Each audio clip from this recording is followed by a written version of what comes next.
Am I doing the right thing with my finances? Am I saving enough? Can I buy a house? Am I paying too much in taxes? Will I be able to retire? Putting a financial plan together feels impossible. What if I told you there was another way? Take Facet's free financial wellness quiz to get your score and a snapshot of your current financial health. Visit Facet.com now and discover your financial wellness score today. That's FACET.com. This ad is sponsored by Facet. Facet Wealth Incorporated is an SEC registered investment advisor. This is not an offer to buy or sell securities, nor is it investment, legal, or tax advice. When the energy is high and the music is right, pushing past your limits becomes that much easier. Take a reggaeton run or strength class on the Peloton tread, and you'll quickly see why these are the workouts you've been searching for. Every day brings new challenges from expert coaches who train and speak the same language as you do. Level up your workouts with Peloton Tread. Find your push, find your power. Peloton. Visit onepeloton.com.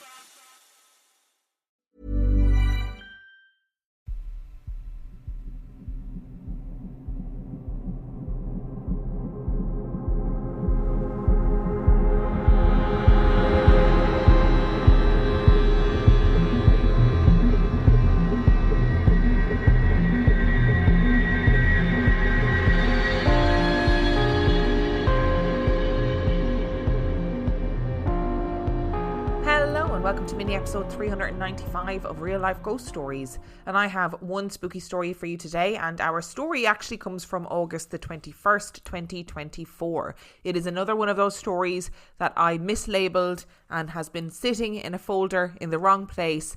So today's stories come from Johanna. I grew up in Laconia, New Hampshire in the US. Near my childhood house was Ahern State Park. A beautiful area of forest, crisscrossed with trails and running alongside the shore of one of our large lakes. Behind the forested area, there are a series of decaying buildings. Originally built in 1901, these buildings started their life as the Laconia State School, an asylum for people considered to be a danger to society due to mental differences. Especially at its founding, the school mostly accepted children. During the Great Depression, many of the residents were admitted primarily because their parents could not afford to feed and care for them. As you can imagine, the facility quickly became overcrowded and subjected its occupants to upsetting conditions, to say the least. Parents of occupants sued the facility for poor treatment, and the court ordered it to reduce its load of occupants. But the school instead closed in the 1970s. This would be enough of a difficult history to account for some paranormal activity. But after the facilities were used as a state school and asylum, they were converted to a prison called the Lakes Region Facility. Again, the facilities were quickly overcrowded. Prisoners were responsible for repairing the aging buildings when they broke apart. A documentary has been made about these facilities called Lost in Laconia. It may be worth an in-depth look if you are interested. You can find a lot of information about it, including the case filed by parents against the Laconia State School. Many people visit the park or walk around the grounds where these buildings are slowly decaying. I imagine many people visit the park without observing any ill effects, but I've also heard stories, especially from my dad and his biking group. He does not believe in ghosts, even now, so to hear him describe an experience is unusual. He and his group would mountain bike the trails in Ahern at night. He would sometimes stop to breathe or drink water and hear voices, sighs, and once water pouring right next to him off in the woods. I often visited Ahern as a child with my family and did not find anything unusual. When I was a young teenager, though, I had a volatile experience. I went for a run on a rainy grey fall day in the woods. One of the trails was meant for cars and led right from a cul-de-sac road to the sandy beach about a mile into the forest. On the run out to the beach, I felt and saw nothing. And when I arrived, I swam in the lake in my running clothes. On the way back, I began to think I heard footsteps behind me. I told myself I was just turning the patter of raindrops into footsteps. I grew up spending a lot of time in the forest, and I knew how rain can unnerve an imaginative person in the woods. Still, I became more and more uncomfortable and began trying to test my theory. I would slow to a walk and stop hearing the steps. I would speed up and hear the steps louder and faster. I had the lake on my right, through a thin layer of trees, but on my left was a very steep hill topped with a flat wooded ridge. The hill was perhaps twice my height. I began to think I heard the steps up on that ridge, not on the path behind me. As I was nearing one of my landmarks on the trail, a very large rock formation I enjoy climbing, I heard the steps suddenly speed up and something heavy begin crashing and rolling down the steep hill beside me. My first thought was that it was a heavy body, like the body of a deer or a person, falling and rolling down the hill. I whipped my head around and up towards the sound, but there was absolutely nothing there. I sprinted forward until I reached the rock formation, climbed up to the top of it, and tried to look over the path and trees in both directions for danger. I must have sat on that rock in the rain for 10 or 15 minutes on high alert before I decided I must have imagined everything. Even if I didn't imagine everything, I needed to get home and didn't have my phone on me. I got down from the rock and began running, really sprinting, towards the trailhead on the cul-de-sac road. I saw a woman come out of the mist ahead, just a human woman walking her dog. But my hair stood up from my tailbone to my scalp in a way I've never felt before or since. She turned away, and I carried on sprinting until I reached the paved road. Although the woods still surrounded the paved area, there were houses within eyesight. Finally, I felt like I could slow my pace and calm down because I had made it out of the woods. So I stopped running and bent over panting. The minute I stopped running, there was another huge crash from the woods to my side, close enough that the source should have been visible through the screening branches. But I saw nothing. I took off again and ran almost the whole way back to my own home. That was nearly the end of my experience. But when I took a shower, I saw several long scratches down my side. I'd been running in the woods, but not on a narrow trail. I was running on an open dirt road. No scratching branches got anywhere near me. Even if they had, bushes and brambles would not have reached the side of my abdomen. They would have been lower, on my legs. Trees were too high up over my head to scratch me. I thought I might have gotten scratches climbing the rock, but it was more of a clamber than a true climb. I didn't see how I could have gotten such long, precise scratches on my side from bouldering on all fours, especially wearing thick athletic clothes which remained undamaged. My next story is about a place my father likes to stay when visiting the American South. It was once supposedly a tobacco shed, though with such a history of slavery in the area, I don't know for sure what the shed used to house. The shed is attached to another shed. Both have had the big gaps between their planks filled with white plaster type material for insulation. One of the sheds is filled with antiques, and the other is furnished as a small Airbnb type house. It has an upstairs level and a downstairs level. Both of my parents have stayed in this house many times and reported very different experiences. My dad only ever mentions a playful and caring entity. It moves his things, and he feels like someone is laughing at him when he finds the items again in unexpected places. It folds clothes or towels for him and leaves them where he will use them. My parents call this energy Mary. My mom also feels a friendly presence of Mary when she stays in the house, but she also feels something hostile. When she first noticed hostility, my mom worried that Mary was jealous of her relationship with my dad. She now thinks there are several separate energies in the house. She often loses things in the house, especially glasses. Eyeglasses, sunglasses, reading glasses, all go missing and refuse to turn up for days, only to reappear in an obvious place. My mom also often wakes up in the middle of the night for no apparent reason, only to hear unsettling sounds from outside the bedroom. She especially hears heavy dragging sounds. My parents' bedroom is downstairs, and she often hears these noises from upstairs. If she tries to stay up late to tire herself out and avoid waking up, she hears the noises sometimes shortly after my dad falls asleep. My dad never hears them. I stayed with my family in this house for a few weeks one spring. One thing I noticed immediately was the variety of animals drawn into the dried plaster between the boards. There were snakes and fish and some things that looked like cats or dogs.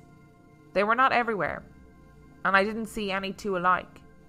They looked drawn with a finger, like how people draw in sidewalk cement. I asked my parents about them, and they asked the owners of the Airbnb. Apparently the man who filled in the plaster practiced some form of voodoo and believed that the place absolutely needed these figures for protection.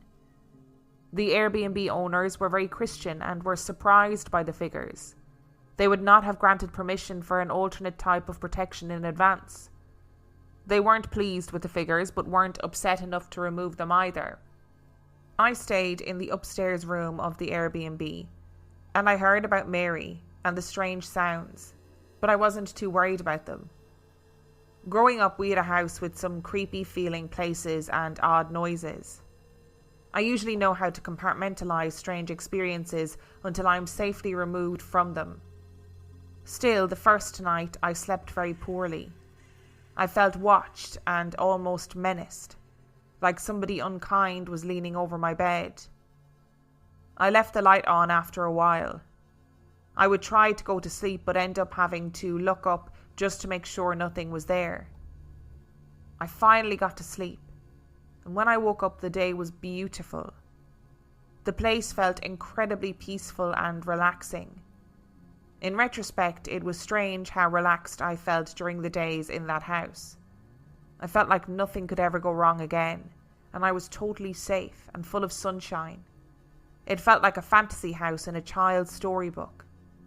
My parents had to leave me alone in the house for a short time that first morning, and I had no worries about it at all. The menaced feelings I had all night were gone. The second night I had been comforted by the pleasant day, but the nice energy left with the light. The air in the house felt changed and heavy after dark. I was scared to slip and fall on the stairs, self-conscious taking a shower, and generally had trouble thinking rationally about anything. My parents and I watched some television, and they went downstairs to sleep. I kept watching for a while before going to bed, and I still felt watched. But I was confident I was tired enough to fall asleep anyway, after such difficulty sleeping the previous day. As I was falling asleep, I began to feel the strands of my long hair lifting and moving. It felt like somebody was playing with and admiring my hair, just a little bit at a time. I immediately opened my eyes and saw nothing, but the sensation continued for some time. As soon as I closed my eyes and laid back, I would feel my hair being stroked on whichever side faced the air. I barely slept the second night either. This pattern continued for most of the trip. I would barely sleep at night because of noises and fearful watched feelings. But despite being exhausted in the daytime, I felt incredibly peaceful. Eventually, I was having a very difficult time staying up in the day, but barely trying to sleep at night, knowing it would be useless. On my last night visiting, the energy in the house finally felt calmer, but I wasn't willing to take chances. I slept on the couch in the upstairs living room. I didn't try to go to the upstairs bedroom. I left the TV on and pulled a sweater over myself. I dozed a little throughout the night. I didn't sleep well, but I didn't feel scared or notice odd occurrences either. We returned the next day to New England, and despite the odd happenings, I had an excellent time with my parents. The first day I was back, I had to work a shift as a lifeguard. This meant wearing a fairly revealing outfit, a swimsuit and short athletic shorts. When I sat in the lifeguard chair, I was surprised to see some bruises on my legs. As I looked closer, I saw there were very many bruises. They were not huge, but they were the shape and size of finger pads, like someone had dug their fingers into me or grabbed me too hard over and over. The bruises covered my inner and upper thighs, with the lowest ones on top of my right calf. My parents and I tried to come up with an alternate explanation for these bruises, but just kept coming up empty. I have less to say in this third story, but it's still worth mentioning. There is a theatre in the centre of Laconia called the Colonial Theatre. It was built in the early 1900s. I've researched it, but I have not found any questionable history. Still, it was common knowledge in town that the place was haunted. People hear voices and steps and see a figure of a man walking around inside. The theatre has now been restored to operation, but during the time I was growing up, the place was closed and falling apart. Some businesses rented old dressing rooms and practice rooms of the theatre and converted them into new businesses, but many of these were still connected to the old theatre in some way. My dance studio was one of these businesses. I danced there from the time that I was 4 years old onward. The waiting room and mirrored dancing rooms were not unusual. The dancing room had a brick back wall with false windows where the instructors painted happy outdoor scenes. The floors were thick, dark boards with so many peeling layers of varnish that they looked cloudy. The spooky part of the dance studio was behind the dancing room. The dancing room was a long rectangle with the exit to the waiting room on one side and a door back to storage on the other side. The only restroom was back in the storage area, and we also used the storage rooms to change into our costumes. When you went through the door to the back rooms, there were open doorways to storage rooms on the left and right. 2 closed doors on the right and 1 big red metal door directly in front of you. One of the closed doors on the right was the bathroom. It had a small waiting area with a sink and mirror and space for one person to stand up, and a stall with the toilet inside. The waiting area was sealed off, but the toilet stall shared a wall with another stall behind the toilet. The wall did not go all the way to the ceiling, so if you stood on the back of the toilet, you could look over the wall at a broken toilet and bits of plaster and lumber scattered on the floor. The second door led to a staircase leading down. Neither me nor any of the other girls ever found out what was down that staircase, though some people would swear they heard people walking on it when they were in the restroom. The large metal door was a faded peachy red colour. We only saw it open one time, when we bothered our instructor to open it for us and she gave in. She swung it open, and it was very clear that the area on the other side was not cared for. It was dark and dusty and there was broken glass on the floor. Even worse, there were red handprints on the door's back side, about waist high. Our instructor told us that the door led into the old theatre. We asked where the handprints came from and she said she didn't know, but probably vandals who broke into the theatre. My sister was once sitting in the bathroom.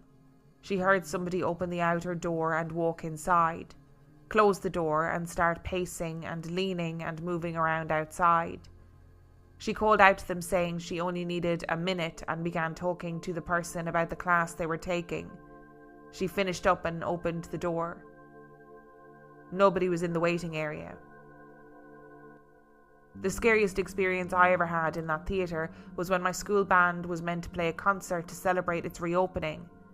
I was standing with my other band members on the half-repaired stage, preparing for a solo, not thinking at all about ghosts. I felt something cold and wet at my hip, wrapped over it. At first, I figured some snow or rain had dripped from my hair onto my waist, and felt absently at the spot. But my skirt wasn't wet. I swear it felt like somebody with cold hands was standing behind me and reached around to stroke my hip from front to back. I don't know why I would have felt that with a long shirt on, without water dripping on me, and indoors. So I have linked the documentary about Laconia State School. It's called Lost in Laconia. I've linked it in the description of this episode if you wish to go and watch it. And I had this horrible feeling that I had said Laconia wrong the whole way through this episode. So I went and watched the beginning of the documentary and I genuinely was like, oh, well, thank fuck for that. And I know that people often say to me, they're like, why do you worry so much about pronunciation of stuff? I feel like when the correct pronunciation is freely available online, then I think when you're a content creator, you should take the time to look that up, you know? And look, I will hold my hands up and say that there have been plenty of times when I have been incredibly confident about the way something is pronounced and then realised that I've been pronouncing it wrong my entire life. So, you know. Anyway, I had never heard of the Laconia State School before, and I definitely will be checking out this documentary. It sounds absolutely fascinating. I mean, devastating, right? But fascinating at the same time. And I have ranted and raved about these sort of institutions since the birth of this podcast 6 years ago. But it always just makes me think, I mean, initially when these state schools are opened, they are generally opened because of good, you know, for good reasons, for good intentions, where people are thinking we need somewhere where we can house people who, you know, children who parents are unable to look after appropriately at home for a variety of reasons. So there are people in there that genuinely needed to be in there. And then there's just children who are in there because of poverty, you know, and that mix is not a good mix. And it's the same with pretty much all of these places. They start off with good intentions and then they become overcrowded and people are put there inappropriately and people aren't treated very well. And it honestly gives me the heebie-jeebies. And in regards to your story, Johanna, the first thing that came into my mind was what an absolutely beautiful place to run. You know, you run to the lake, you swim in the lake, you run home again. Beautiful. Climb some rocks, run around. But genuinely terrifying, the idea of somebody running along behind you or somebody following you on your trail. It's just pretty terrifying.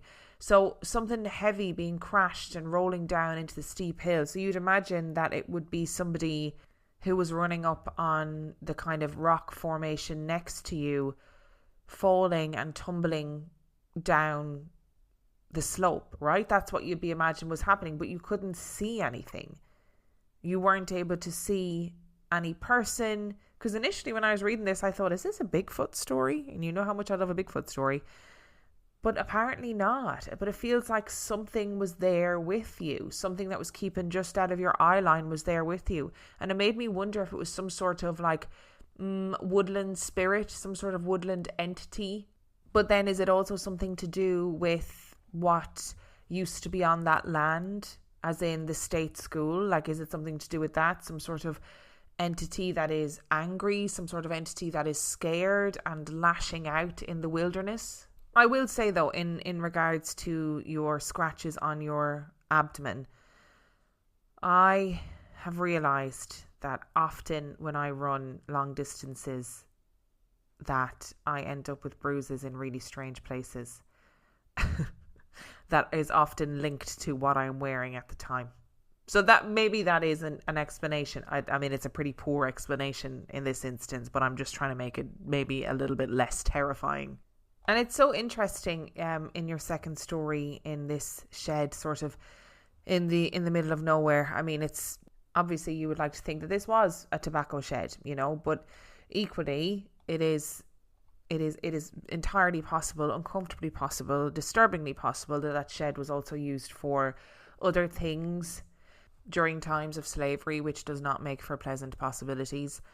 It's interesting though that your dad talks about a playful and caring energy, you know, like folding clothes and towels and moving things, and you know, he feels like somebody's laughing at him, that it's playful, and that your mom is like, oh, it feels kind of weirdly hostile. Those are very, very different feelings.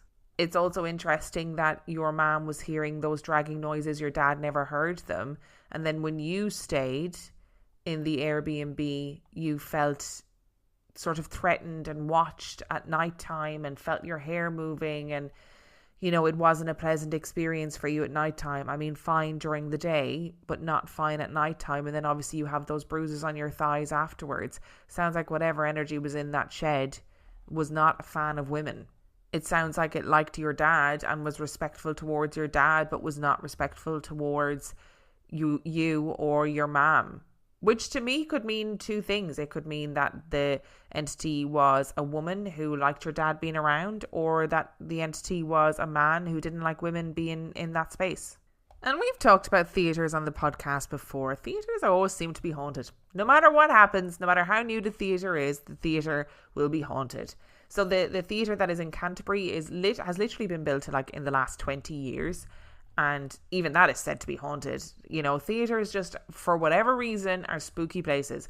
Whether it's because, you know, when there's performances on and an audience in, they're so full of life, so then they feel sort of almost more empty when those people aren't in there, and then they're spooky. Or whether it's because there's so much emotional energy that gets expended by the audience and by the actors on stage that it leaves behind some sort of mark. I don't know. But it sounds like a pretty spooky place from your sister, hearing somebody pacing around and, you know, walking around and leaning outside when she's in the bathroom. I mean, give her a bit of privacy.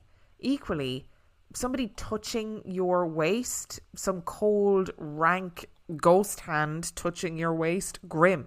Just give people a bit of space in the afterlife. We've talked about this before. Consent is key, even in the afterlife. Thank you so much for listening to today's episode. Thank you to Johanna for sending in your stories. Remember, if you would like to send in your story, you can do so by emailing it to reallifeghoststoriespodcast@gmail.com. You can also check out the website at reallifeghoststoriespodcast.com. And if you are desperate for some extra content, you can subscribe to the Patreon. That is patreon.com/reallifeghoststories, where for $5 a month or $2 a month, you can get access to heaps of extra content, as well as every single main and mini episode completely ad-free. And on that note, I shall see you next time. To everyone else, this is a task. But to you, this is opportunity. Switch to Boost Mobile and get the Coach Prime Moto G5G for $29.99 at boostmobile.com. The Boost Mobile network, together with our roaming partners, covers 99% of the U.S. population. Moto G5G for $29.99 when you switch with a new Unlimited Plus or Unlimited Premium plan activation. Online only. Taxes extra. All prices, fees, features, functionality, and offers are subject to change without notice. Visit boostmobile.com for details.